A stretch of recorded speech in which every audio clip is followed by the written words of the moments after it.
بسم اللہ الرحمن الرحیم۔ معزز و محتشم شرکائے فہم دین کورس، پرسوں آپ احباب نے عقیدہ تقدیر کے متعلق کچھ سوالات پڑھے تھے، جس میں میں نے عرض کی تھی کہ تقدیر کی 3 اقسام ہیں۔ نمبر 1 تقدیر مبرم، نمبر 2 مشابہ مبرم، نمبر 3 معلق۔ ماشاء اللہ، یہ کس نے جواب دیا؟ آپ نے؟ ماشاء اللہ، جا تو انعام لے کے جانا۔ سبحان اللہ۔ نمبر 1 جی مبرم، نمبر 2 مشابہ مبرم، نمبر 3 معلق۔ مبرم تقدیر کے متعلق عرض کی تھی کہ یہ تبدیل نہیں ہو سکتی، اس میں تبدیلی ناممکن ہے، جو اللہ نے لکھ دیا وہی ہونا ہے۔ اور ایک تقدیر ہے مشابہ مبرم، جو مبرم تو نہیں ہوتی لیکن اس کے ساتھ ملتی جلتی ہوتی ہے۔ اس کے متعلق اکابرین اور ائمہ عقائد یعنی عقائد کے علماء فرماتے ہیں وہ اللہ کے نبی یا اللہ کے ولی اپنی خاص دعا سے اسے بدل سکتے ہیں۔ کون سی تقدیر کو؟ مشابہ مبرم۔ منیب، کون سی تقدیر کو؟ مبرم کو نہیں، مبرم کو نہیں بدل سکتے۔ ایک ہے معلق، جو بندہ اپنے اعمال کے ذریعے، اپنی دعاؤں کے ذریعے، صدقات و خیرات کے ذریعے اگر کوئی اچھا کام کرتا ہے تو اللہ تبارک و تعالیٰ اس کی بلا کو ٹال دیتا ہے، جیسے کہ حدیث پاک میں ہے کہ صدقہ بلا کو ٹالتا ہے اور واقعتاً ٹالتا ہے۔ صدقہ جب بندہ دیتا ہے تو یقیناً اس سے بلا جو ہے وہ ٹل جاتی ہے اس سے۔ یہ کون سی تقدیر ہوئی؟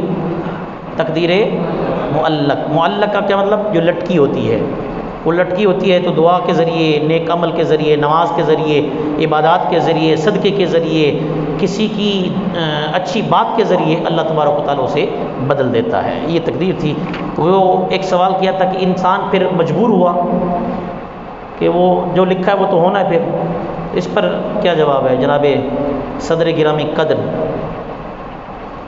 کیا جواب عطا فرمائیں گے؟ جو انسان تو پھر مجبور ہے، جو لکھا ہے وہ ہونا ہے، تو پھر انسان کو پھر لان تان نہیں کرنی چاہیے۔ نہیں، وہ صدر صاحب بتائیں گے۔ تھی کل دے واہ پیسے کٹے کہتے نا، جواب دو نا ذرا۔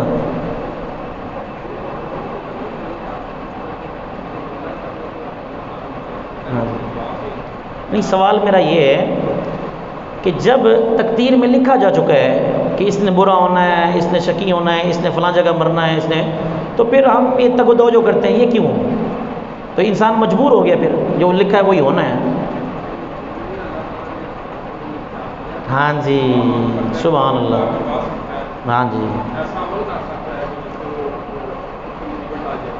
ضروری نہیں ہے کہ جو لکھا ہے مبرم کے علاوہ وہی ہونا ہے، بلکہ ممکن ہے کہ لکھا ہو کہ بھئی اس کی یہ بیماری اس کو لگے گی، تو اگر یہ عمل کر لے گا تو اللہ تعالیٰ اس بیماری سے نجات عطا فرما دے گا۔ جیسے کہ ہم پیناڈول دوائیاں، سیرپ یہ لیتے ہیں تو وہ تقدیر میں ہوتا ہے کہ یہ دوائی لے گا تو اللہ تبارک تعالیٰ اسے صحت عطا فرما دے گا۔ یعنی انسان مجبور نہیں ہے۔ فمن شاء فلیؤمن ومن شاء فلیکفر، اللہ نے 2 راستے بتا دیے ہیں، جس راستے پر چلو گے وہی پاؤ گے، جو وہ کہتے ہیں نا جو بو گے وہی کٹو گے۔ تو اس لیے اللہ نے ہمیں مجبور نہیں پیدا کیا ہے، بلکہ اللہ تعالیٰ نے ہمیں اختیار دیا ہے۔ اور دوسرا، اللہ تبارک و تعالیٰ نے جیسا لکھا ہے ہم نے ویسا کرنا، ایسا نہیں، بلکہ ہم نے جیسا کرنا تھا اللہ نے وہ لکھ دیا ہے۔ تو یہاں سے عقیدہ تقدیر جو ہے وہ سمجھا جا سکتا ہے۔ اگلا آج کا سبق جو ہے بڑا دلچسپ، بڑا حسین، صفحہ نمبر 12۔ سوال ہے نبی کس سے کہتے ہیں؟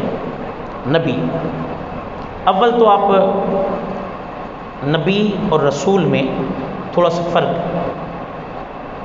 یہ بڑی توجہ کے ساتھ گفتگو سننے والی ہے، ویسے تو الحمدللہ ساری گفتگو۔ نبی اس بلند شان والے مرد کو کہتے ہیں جس کو اللہ نے انسانوں کی ہدایت کے لیے زمین پر بھیجا ہو. نبی اس بلند شان والے، ایک چیز بلند شان والے. نمبر 2 مرد کو کہتے ہیں. نمبر 3 جس سے اللہ نے انسانوں کی ہدایت کے لیے، 3 چیزیں اس میں بڑی غور طلب ہیں، بلند شان، مرد اور ہدایت. 3 چیزیں یہ نبی کے لیے لازمی ہیں. کیا؟ ایک تو وہ بیچارہ نہیں ہوتا، رسول یا نبی بیچارہ نہیں ہوتا، بلند شان والا ہوتا ہے. نمبر 2 عورت نبی نہیں ہوتی، عورت پکی بات ہے، عورت نبی نہیں ہوتی. نمبر 3 نبی کی شان کیا ہے؟ وہ لوگوں کو ہدایت دیتا ہے، لوگوں کو ہدایت دیتا ہے. بڑی دلچسپ بات، اب مزہ آئے گا انشاءاللہ. ایک آیت ہے قرآن پاک کے اندر، وَوَجَدَكَ ضَالًّا فَهَدَىٰ. کون سی صورت ہے؟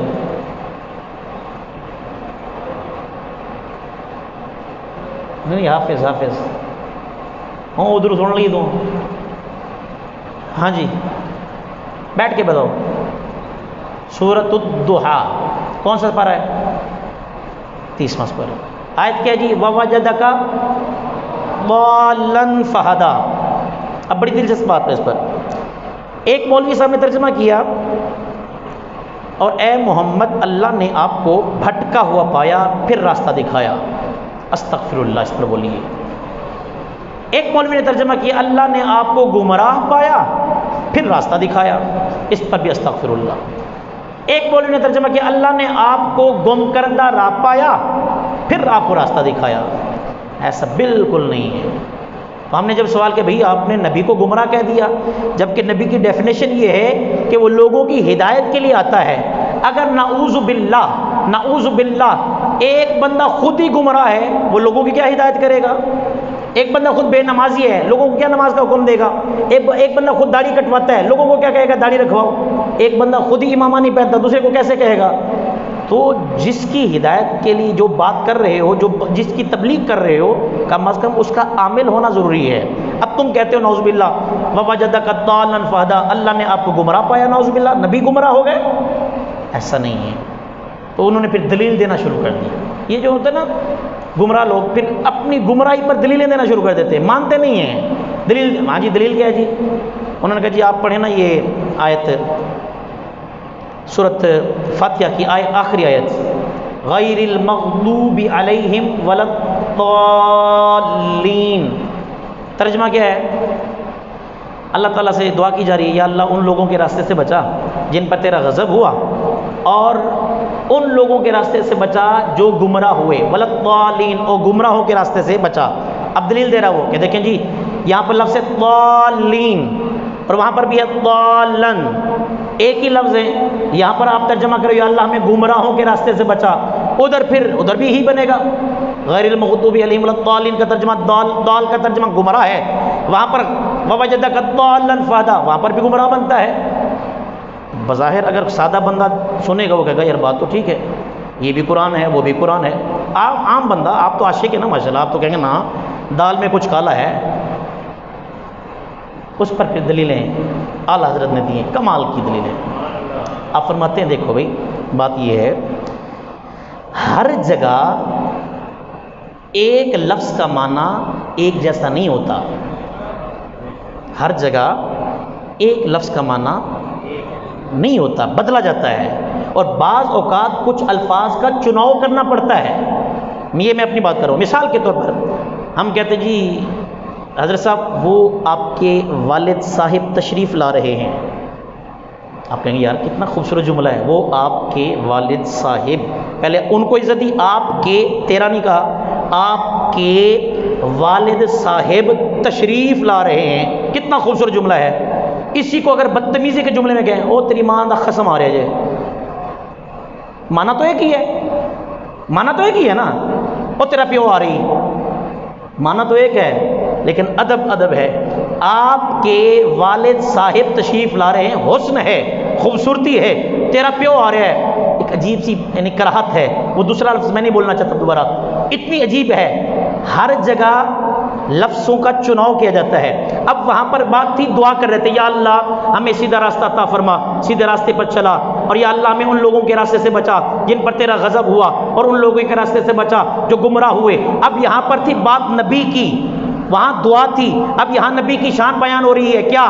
وَالضُّحَىٰ، قسم ہے چاشت کی، وَاللَّيْلِ اِذَا سَجَا، قسم ہے رات کے اس اندھیرے کی، نہیں قسم، عبدالعزیز محدث دہلوی فرماتے ہیں اس کا ترجمہ یہ ہے، قسم ہے زلف مصطفیٰ کی جب سرکار اپنے چہرے سے ہٹایا کرتے تھے۔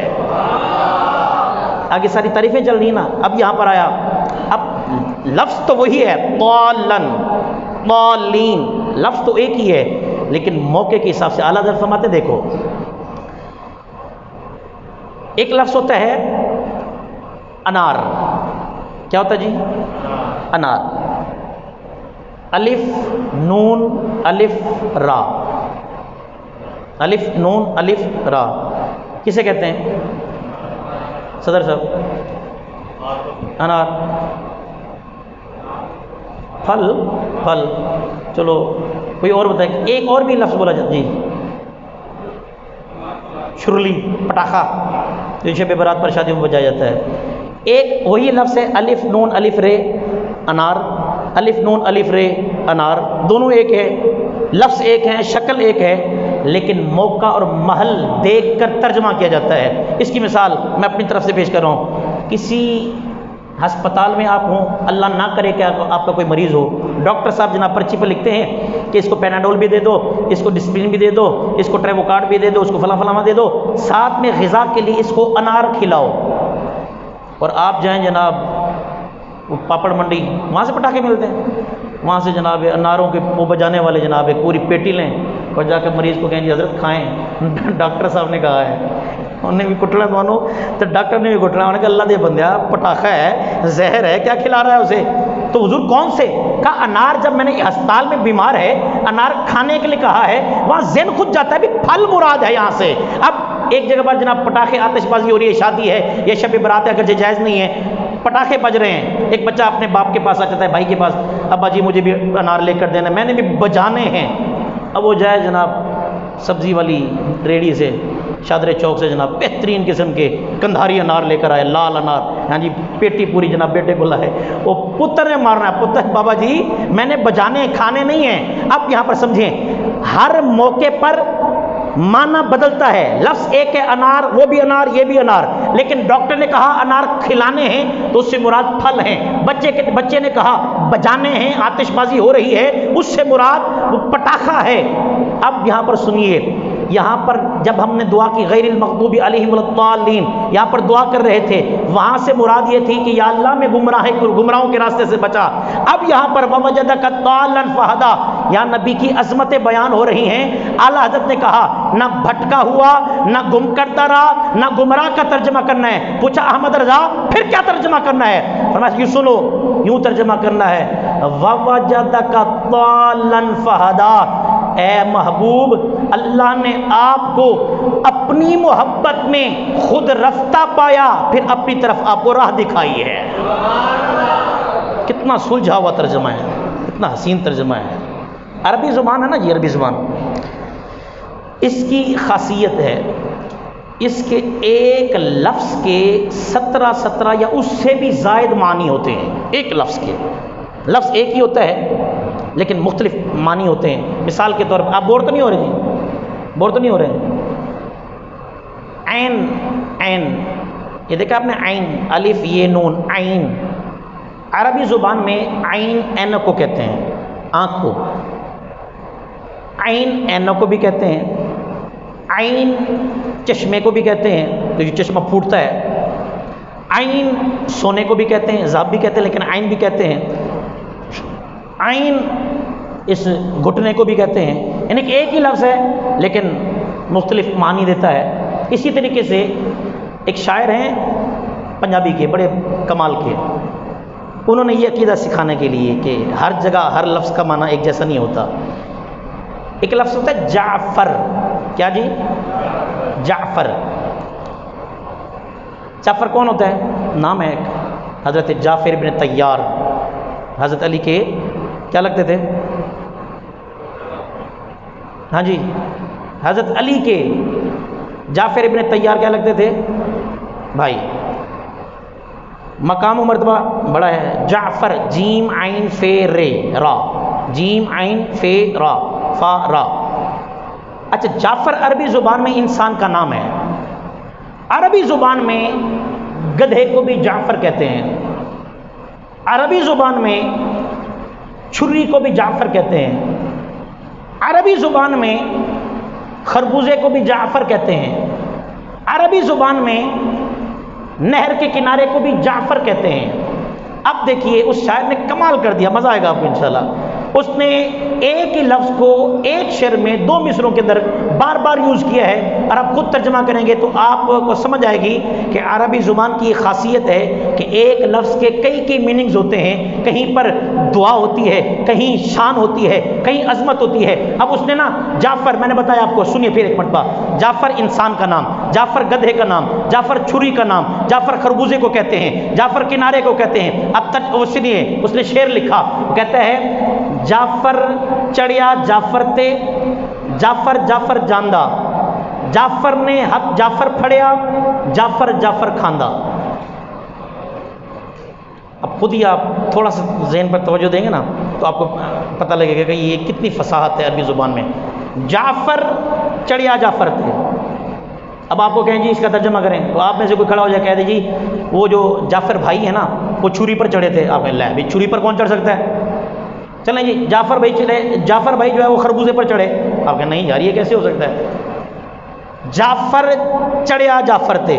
خود عقل کہتی ہے کہ پہلے جعفر سے مراد انسان ہے، دوسرے جعفر سے مراد گدھا ہے۔ جعفر چڑھیا جعفر تے، جعفر جعفر جاندہ، جعفر نے ہاتھ جعفر پھڑیا، جعفر جعفر کھاندہ۔ ہر لفظ کا ہر موقع پر معنی بدل گیا ہے۔ جعفر چڑھیا جعفر تے یعنی جعفر گدھے پر چڑھا، جعفر چڑھیا جعفر تے، جعفر جعفر جاندہ، وہ گدھا جو ہے وہ کنارے پر جا رہا ہے۔ جعفر نے ہاتھ جعفر پھڑیا، اس جعفر نے حضرت انسان نے ہاتھ میں خربوزہ پکڑا ہوا ہے۔ جعفر جعفر کھاندہ، ہاتھ میں چھری پکڑی ہوئی ہے۔ جعفر جعفر کھاندہ، وہ حضرت جعفر صاحب جو ہیں وہ خربوزہ کھا رہے ہیں۔ تو میں نے کہا عربی زبان کی فصاحت، بلاغت، مقام، مرتبہ ہے کہ ایک لفظ کے 17 میننگز ہوتے ہیں۔ یہاں پر جب ہم نے دعا کی یا اللہ ہمیں گمراہوں کے راستے سے بچا، یا اللہ ہمیں بھٹکے ہوئوں کے راستے سے بچا، یا اللہ جن پر تیرا غضب ہوا ان کے راستے سے بچا، اب وہی لفظ طال ہے لیکن موقع بدل گیا ہے، محل بدل گیا ہے۔ اب آئیے سرکار کی شان اب یہاں پر بھٹکا ہوا نہیں کریں گے، گمراہ نہیں کریں گے۔ کیوں کہ نبی کی شان یہ تعریف یہ ہے کہ نبی اس بلند مرتبہ والے شان والے انسان کو کہتے ہیں، مرد کو کہتے ہیں جنہیں اللہ نے لوگوں کی ہدایت کے لیے دنیا میں مبعوث کیا ہو۔ تو اگر یہ ترجمہ کیا وَوَجَدَكَ ضَالًّا فَهَدَىٰ، اللہ نے آپ کو گمراہ پایا، آپ کہیں گے نا بھائی نبی کی شان ہے، یہاں پر لفظ گمراہ نہیں استعمال ہوگا، یہاں پر اعلیٰ حضرت کا دامن پکڑنا پڑے گا۔ آپ فرماتے ہیں اے محبوب اللہ نے آپ کو اپنی محبت میں خود رفتہ پایا تو پھر راہ دکھائی ہے۔ آج کا سبق یہ 2-3 سوالات پڑھا کے اب انشاءاللہ ختم کرتے ہیں، آگے انشاءاللہ پھر پڑھیں گے۔ آج چونکہ کلخانی بھی ہے، نبی کی ڈیفینیشن اللہ اکبر ایک رہ گئی جی، غیب کی خبریں بتانے والا نبی کا مطلب، اب اس پر انشاءاللہ پھر بات کریں گے۔ رسول اور نبی میں فرق، نبی عام ہوتا ہے، رسول خاص ہوتا ہے۔ نبی اس کی میں بلا تشبیہ مثال دے دیتا ہوں، ہر خطیب امام ہے لیکن ہر امام خطیب نہیں ہے۔ صدر صاحب، ہر خطیب امام ہوتا ہے لیکن ہر امام خطیب نہیں ہوتا۔ قاری عاقب صاحب امام ہیں، نماز پڑھا سکتے ہیں لیکن جمعہ نہیں۔ ہر خطیب امام ہوتا ہے لیکن ہر امام خطیب نہیں ہوتا۔ ایسے ہی ہے ہر رسول نبی ہوتا ہے، ہر نبی رسول نہیں ہوتا۔ آسان سا ہے، نبی اللہ کا مقرب ہوتا ہے، صاحب شریعت نہیں ہوتا، رسول صاحب شریعت ہوتا ہے، اس کے پاس باقاعدہ شریعت ہوتی ہے۔ آج کے لیے بس اتنا نبی کی ڈیفینیشن، اور آپ نے جو ہے ساتھ میں نبی اور رسول میں فرق ہے۔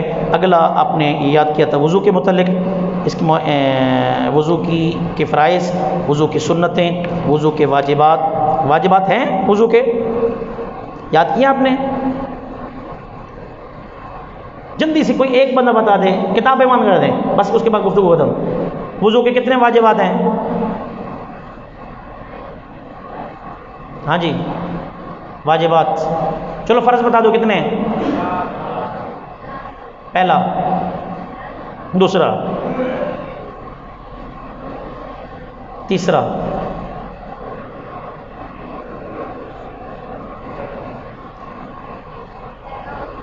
چوتھا۔ چلو جی، ہاں جی کوئی بتا سکتا ہے وضو کے واجبات کتنے ہیں؟ یہ کتاب دیکھ کر لینا، جلدی بتاؤ یار، کل خانی کرنی ہے، شروع کرنی ہے۔ کوئی بتا دے، انعام دوں گا 100 روپیہ۔ اے کی بھائی حسیب، دیکھنے سے کیا، وضو کے کوئی واجبات بتا دے۔ کوئی نہیں، لا حول ولا قوت الا باللہ، کسی کو بھی نہیں یاد۔ ہاں جی 7، سبحان اللہ۔ بعض مقام پر نا جب سوال کیا جائے نا تو خاموشی ہی عزت ہوتی ہے اس میں۔ وضو کے واجبات ہیں ہی نہیں، وضو کے واجبات ہیں ہی نہیں، پڑھائی نہیں ہے، جب پر کہوں گے کہاں پر، وہ ہے ہی نہیں، پڑھوں کہاں سے میں؟ تو اس لیے وضو کے واجبات نہیں ہیں، وضو کے مستحبات ہیں، مکروہات ہیں، سنتیں ہیں، فرائض ہیں۔ اللہ تبارک و تعالیٰ عمل کرنے کی توفیق عطا فرمائے۔ اس میں